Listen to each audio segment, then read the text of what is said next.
For the final scene, We will see the day. the day when it's all gonna happen. We will see the day. Because it's time for the play to begin. Daniel's Vision of the Future, from the series The Script is Already Written by Gaetan. Have you ever wondered what our modern age would look like to people living thousands of years ago? Around the year 535 BC, the prophet Daniel received the following. But you, Daniel, shut up the words and seal the book until the time of the end. Many shall run to and fro, and knowledge shall be increased. Daniel chapter 12, verse 4. Here the Lord is telling his prophet to close up and seal the book.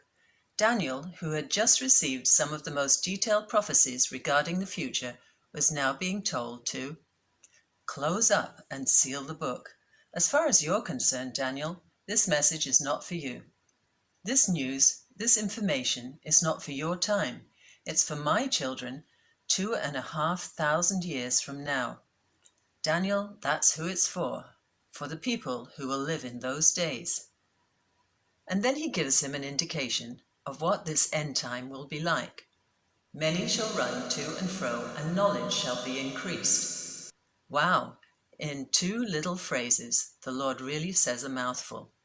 From what Daniel is being told, he understands that the message is not to be fully understood until the end of the age. Many running to and fro literally means speeding about here and there, or travel shall be vastly increased. People travel more today than they ever traveled before. When you consider that people's means of transportation, horse and buggy, wagons, camels, sailboats, etc., did not change substantially for thousands of years, you can appreciate the significance of this prophecy. In 1789, it took George Washington 8 days to travel the 200 miles from his home to his inauguration in New York City. The fact that it took 8 days is not significant. What is noteworthy is that Julius Caesar could have made the same trip just as rapidly in the year 50 BC. No real progress had been made in transportation over the 18 centuries that passed between their lifetimes. Man still traveled by foot, animal, or sailboat, etc. But look how transportation has advanced in the past 150 years. Today, we not only drive at tremendous speeds, but we fly and even go to the moon. Over 280 million people now travel outside their own countries every year.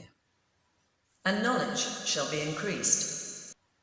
Phew, it really has been increased within this past 100 years of this end time, almost beyond imagination. To the point now that machines have gotten so complicated, only the best scientists can even understand them. And now AI technology is even taking over the thinking of man and is able to do feats of thinking, calculation, memory, and computation far beyond the limits of the human mind. It is with good reason that the term information overload was coined in recent years. If the incredible amount of information that is currently accessible is an indication of the overall knowledge available today, then knowledge has increased within our generation almost beyond imagination. Buckminster Fuller coined the concept of the knowledge doubling curve. He estimated that up until 1900, human knowledge doubled every century. However, by 1945, knowledge doubled every 25 years, and by 1982 it doubled every year. Not only is knowledge increasing exponentially, but its growth rate is accelerating. IBM theorizes it could someday become every 12 hours. What is fascinating is that the Bible predicted 2,500 years ago that both travel and knowledge would increase as a sign of the end time. But you, Daniel, shut up the words and seal the book until the time of the end. Many shall run to and fro, and knowledge shall be increased. Daniel chapter 12, verse 4. An amazing fulfillment of Bible prophecy. Think of that.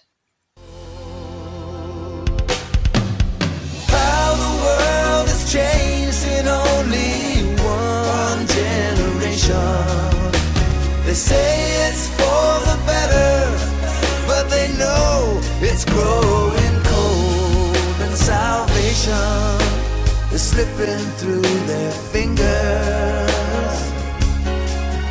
as they turn their backs and close their ears to what the prophets all have told. Yes, as they turn their backs and close their ears to what the prophets all have told.